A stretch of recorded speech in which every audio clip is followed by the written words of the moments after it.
और बजाय बुलाइए माननीय प्रधानमंत्री जी को।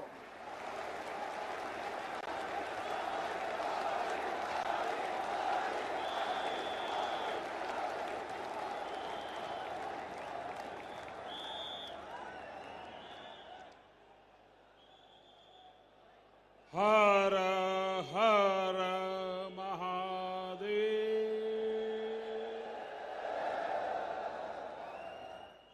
जय श्री महाकाल। जय श्री महाकाल महाराज की जय। महाकाल महादेव, महाकाल महाप्रभु, महाकाल महारुद्र, महाकाल नमोस्तुते। उज्जैन की पवित्र पुण्य भूमि पर इस अविस्मरणीय कार्यक्रम में उपस्थित देश भर से आए सभी चरण वंद्य संतगण, सम्माननीय साधु सन्यासीगण, मध्य प्रदेश के राज्यपाल श्रीमान मंगूभाई पटेल, छत्तीसगढ़ की राज्यपाल बहन अनसुईया उइके जी, झारखंड के राज्यपाल श्रीमान रमेश बैस जी, मध्य प्रदेश के मुख्यमंत्री भाई शिवराज सिंह चौहान जी, केंद्रीय मंत्रिमंडल के मेरे सहयोगी, राज्य सरकार के मंत्रीगण, सांसदगण, विधायकगण, भगवान महाकाल के सभी कृपा पात्र श्रद्धालुगण, देवी और सज्जनों, जय महाकाल। उज्जैन की ये ऊर्जा, ये उत्साह, अवंतिका की ये आभा, ये अद्भुतता, ये आनंद, महाकाल की ये महिमा, ये महात्म्य, महाकाल लोक में लौकिक कुछ भी नहीं है। शंकर के सानिध्य में साधारण कुछ भी नहीं है। सब कुछ अलौकिक है, असाधारण है, अविस्मरणीय है, अविश्वसनीय है। मैं आज महसूस कर रहा हूं, हमारी तपस्या और आस्था से जब महाकाल प्रसन्न होते हैं तो उनके आशीर्वाद से ऐसे ही भव्य स्वरूप का निर्माण होता है। और महाकाल का आशीर्वाद जब मिलता है तो काल की रेखाएं मिट जाती है, समय की सीमाएं सिमट जाती है और अनंत के अवसर प्रस्फुटित हो जाते हैं। अंत से अनंत यात्रा आरंभ हो जाती है। महाकाल लोक की ये भव्यता भी समय की सीमाओं से परे आने वाली कई पीढ़ियों को अलौकिक दिव्यता के दर्शन कराएगी। भारत की सांस्कृतिक और आध्यात्मिक चेतना को ऊर्जा देगी। मैं इस अद्भुत अवसर पर राजाधिराज महाकाल के चरणों में शत शत नमन करता हूं। मैं आप सभी को, देश और दुनिया में महाकाल के सभी भक्तों को हृदय से बहुत बहुत बधाई देता हूं। विशेष रूप से भाई शिवराज सिंह चौहान और उनकी सरकार, उनका मैं हृदय से अभिनंदन करता हूं, जो लगातार इतने समर्पण से इस सेवा यज्ञ में लगे हुए हैं। साथ ही मैं मंदिर ट्रस्ट से जुड़े सभी लोगों का, संतों और विद्वानों का भी आदरपूर्वक धन्यवाद करता हूं, जिनके सहयोग से इस प्रयास को सफल किया है।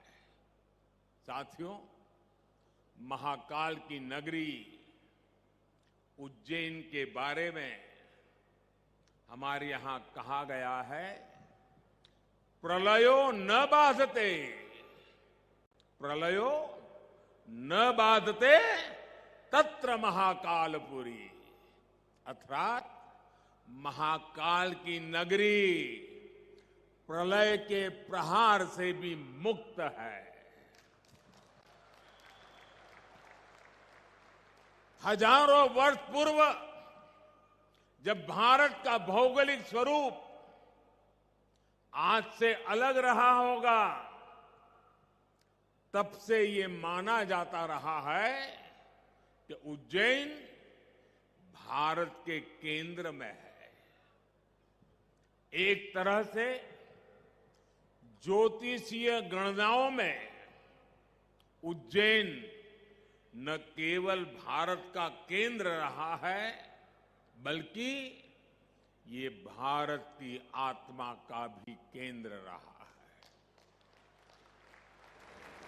ये वो नगर है जो हमारी पवित्र 7 पुरियों में से एक गिना जाता है। ये वो नगर है जहां स्वयं भगवान कृष्ण ने भी आकर शिक्षा ग्रहण की थी। उज्जैन ने महाराजा विक्रमादित्य का वो प्रताप देखा है, जिसने भारत के नए स्वर्ण काल की शुरुआत की थी।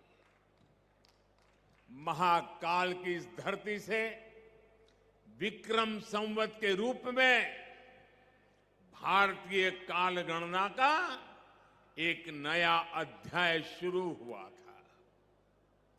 उज्जैन के क्षण क्षण में, पल पल में इतिहास सिमटा हुआ है। कण कण में आध्यात्म समाया हुआ है और कोने कोने में ईश्वरीय ऊर्जा संचारित हो रही है। यहां काल चक्र का 84 कल्पों का प्रतिनिधित्व करते 84 शिवलिंग है। यहां 4 महावीर है, 6 विनायक है, 8 भैरव है, 8 मातृकाएं हैं, 9 ग्रह है, 10 विष्णु है, 11 रुद्र है, 12 आदित्य है, 24 देवियां है और 88 तीर्थ है। और इन सबके केंद्र में राजाधिराज कालाधिराज महाकाल विराजमान है। यानी एक तरह से हमारे पूरे ब्रह्मांड की ऊर्जा को हमारे ऋषियों ने प्रतीक स्वरूप में उज्जैन में स्थापित किया हुआ है। इसलिए उज्जैन ने हजारों वर्षों तक भारत की संपन्नता और समृद्धि का, ज्ञान और गरिमा का, सभ्यता और साहित्य का नेतृत्व किया है। इस नागरी का वास्तु कैसा था, वैभव कैसा था, शिल्प कैसा था, सौंदर्य कैसा था, इसके दर्शन हमें महाकवि कालिदास के मेघदूतम में होते हैं। बाण भट्ट जैसे कवियों के काव्यों में यहां की संस्कृति और परंपराओं का चित्रण हमें आज भी मिलता है। यही नहीं, मध्यकाल के लेखकों ने भी यहां के स्थापत्य और वास्तुकला का गुणगान किया है। भाइयों और बहनों, किसी राष्ट्र का सांस्कृतिक वैभव इतना विशाल तभी होता है जब उसकी सफलता का परचम विश्व पटल पर लहरा रहा होता है।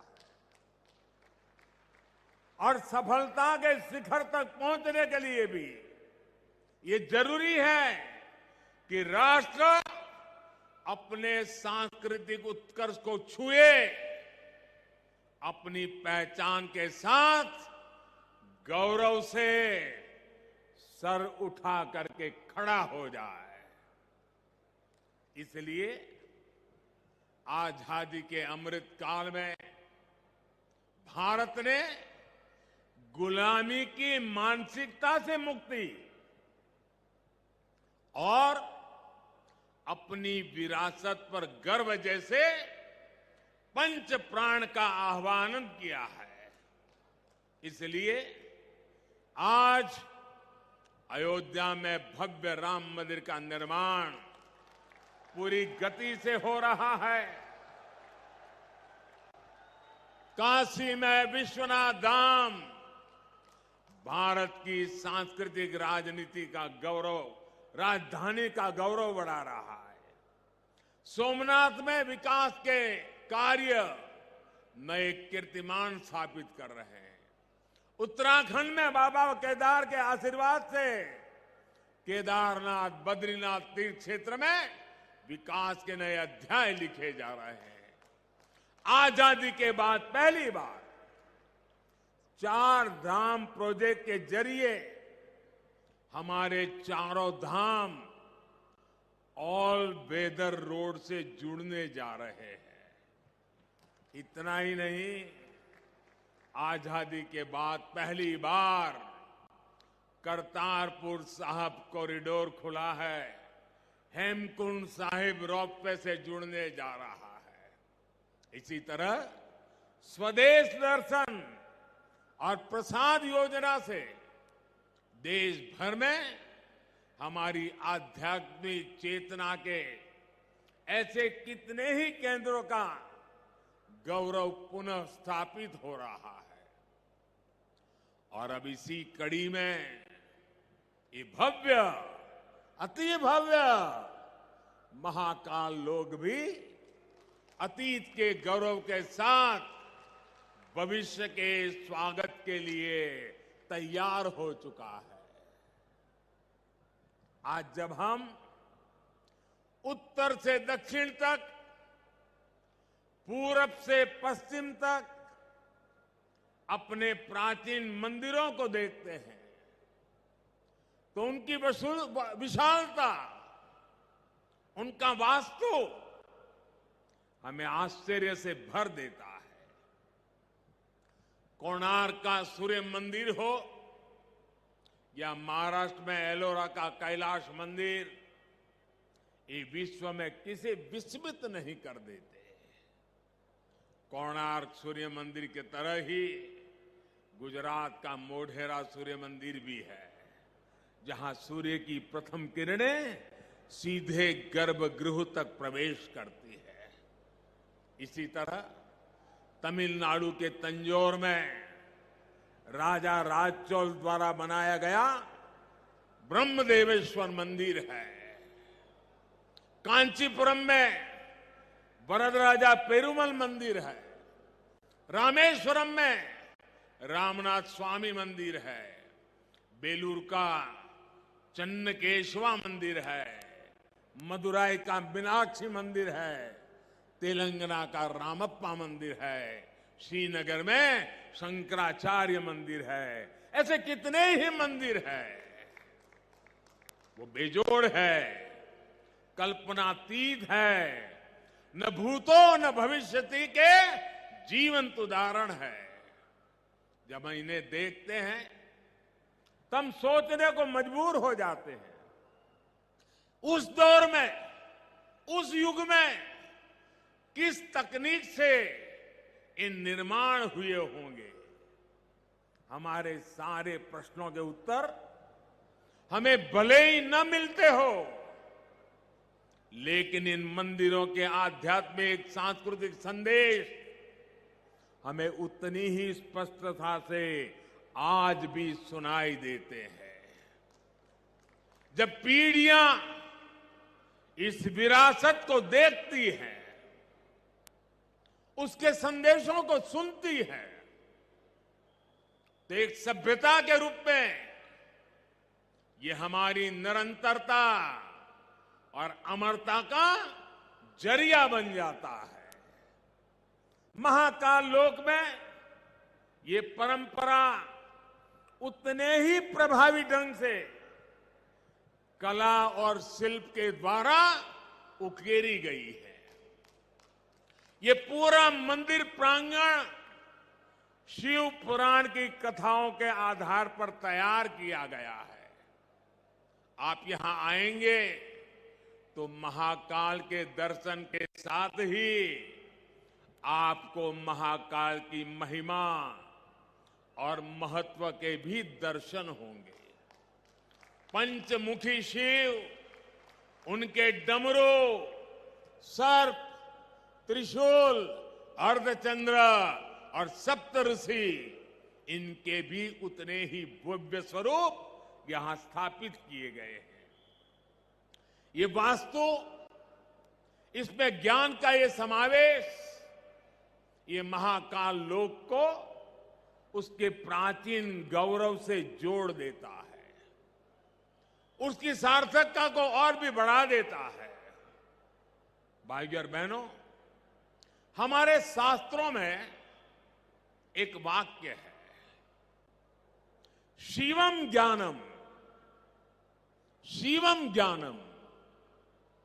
इसका अर्थ है शिव ही ज्ञान है और ज्ञान ही शिव है।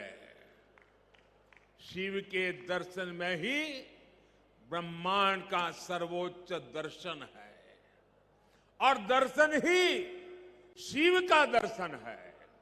इसलिए मैं मानता हूं हमारे ज्योतिर्लिंगों का ये विकास भारत की आध्यात्मिक ज्योति का विकास है, भारत के ज्ञान और दर्शन का विकास है। भारत का ये सांस्कृतिक दर्शन एक बार फिर शिखर पर पहुंचकर विश्व के मार्गदर्शन के लिए तैयार हो रहा है। साथियों, भगवान महाकाल एकमात्र ऐसे ज्योतिर्लिंग है जो दक्षिण मुखी है। ये शिव के ऐसे स्वरूप है जिसकी भस्म आरती पूरे विश्व में प्रसिद्ध है। हर भक्त अपने जीवन में भस्म आरती के दर्शन जरूर करना चाहता है। भस्म आरती का धार्मिक महत्व यहां उपस्थित आप सब संतगण ज्यादा गहराई से पता पाएंगे, लेकिन मैं इस परंपरा में हमें भारत की जीवटता और जीवंतता के दर्शन भी करता हूं। मैं इसमें भारत के अपराजेय अस्तित्व को भी देखता हूं, क्योंकि जो शिव सोयम भूति विभूषण, सोयम भूति विभूषण, अर्थात वस्त्र को धारण करने वाले हैं, वो सर्वाधिपः सर्वदा भी है, अर्थात वो अनस्व और अविनाशी भी है। इसलिए जहां मां काल है वहां कालखंडों की सीमाएं नहीं है।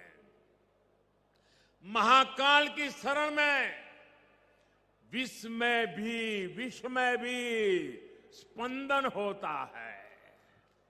महाकाल के सानिध्य में अवसान से भी पुनर्जीवन होता है, अंत से भी अनंत की यात्रा आरंभ होती है।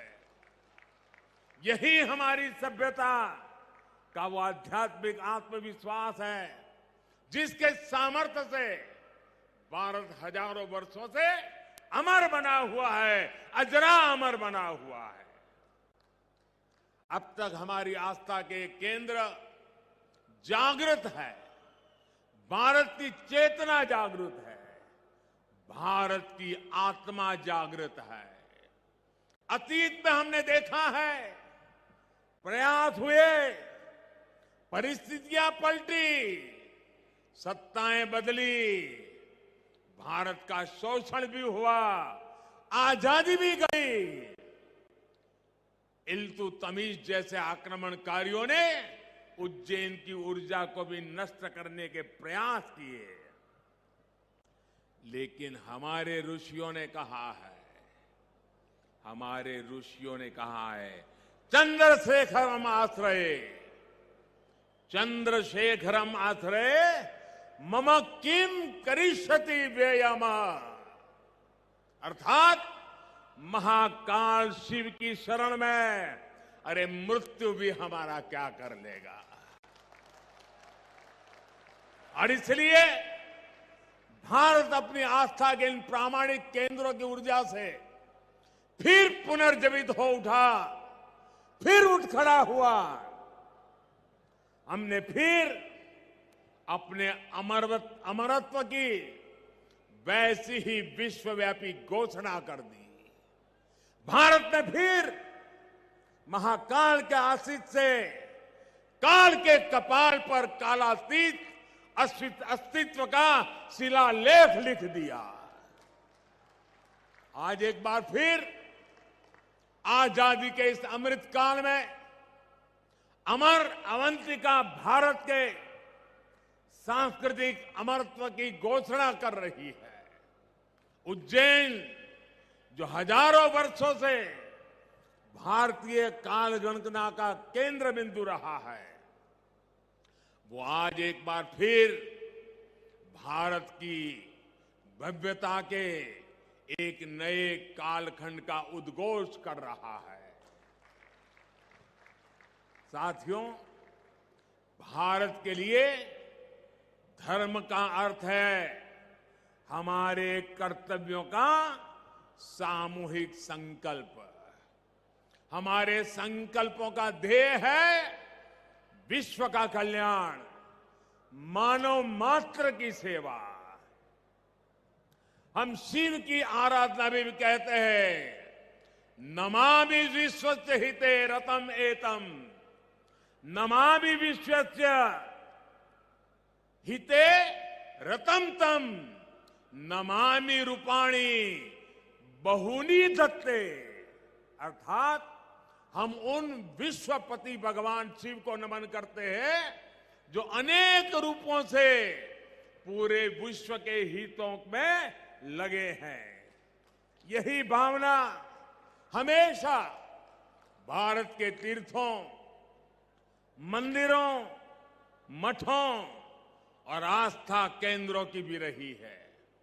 यहां महाकाल मंदिर में पूरे देश और दुनिया से लोग आते हैं। सिंहस्थ कुंभ लगता है तो लाखों लोग जुड़ते हैं। अनगिनत विविधताएं भी एक मंत्र, एक संकल्प लेकर एक साथ जुड़ सकती है। इसका इससे बड़ा क्या उदाहरण क्या हो सकता है। और हम जानते हैं, हजारों साल से हमारे कुंभ मेले की परंपरा बहुत ही सामूहिक मंथन के बाद जो अमृत निकलता है, उसे संकल्प लेकर के 12 साल तक उसको क्रियान्वित करने की परंपरा रही थी।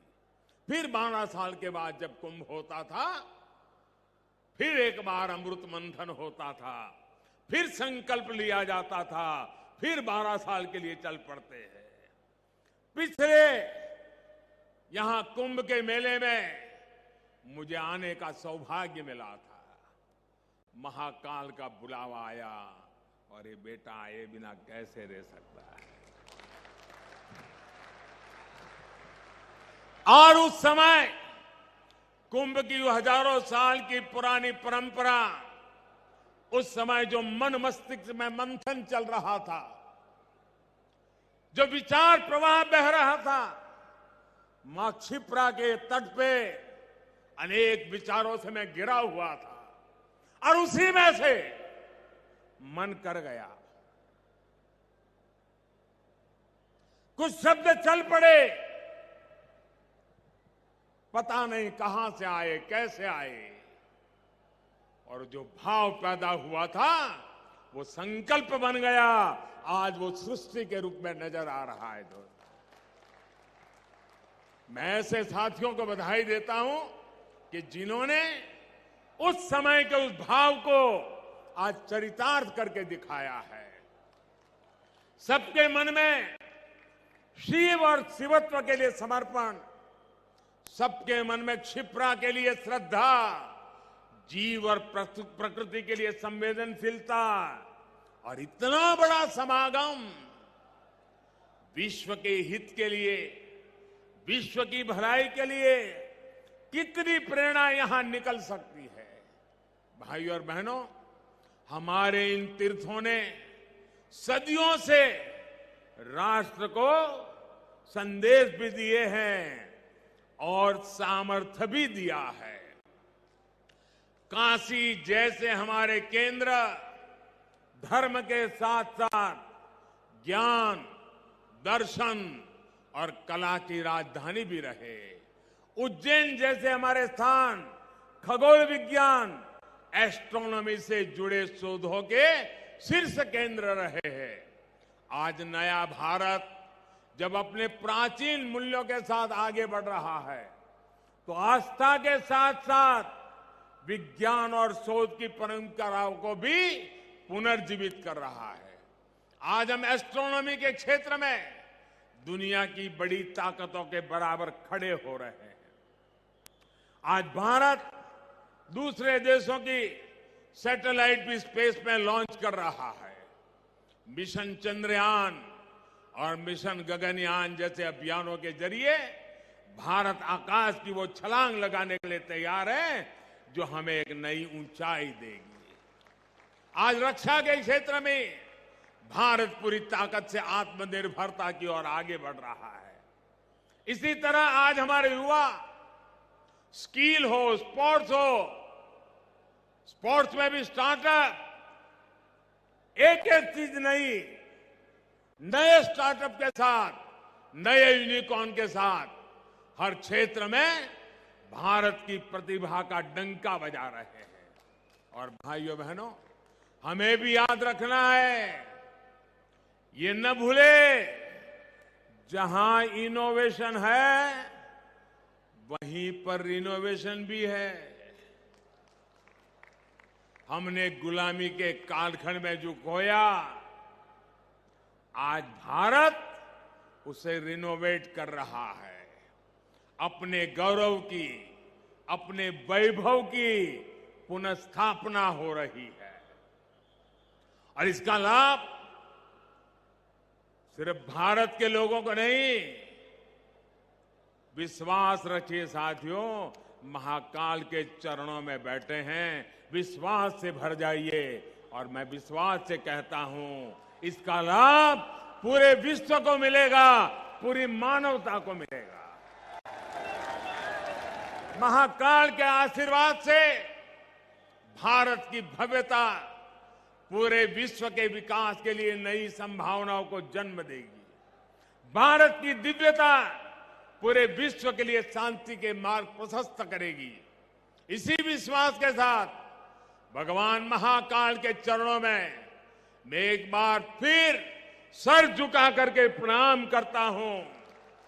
मेरे साथ पूरे भक्ति भाव से बोलिए, जय महाकाल, जय जय महाकाल, जय जय महाकाल, जय जय महाकाल।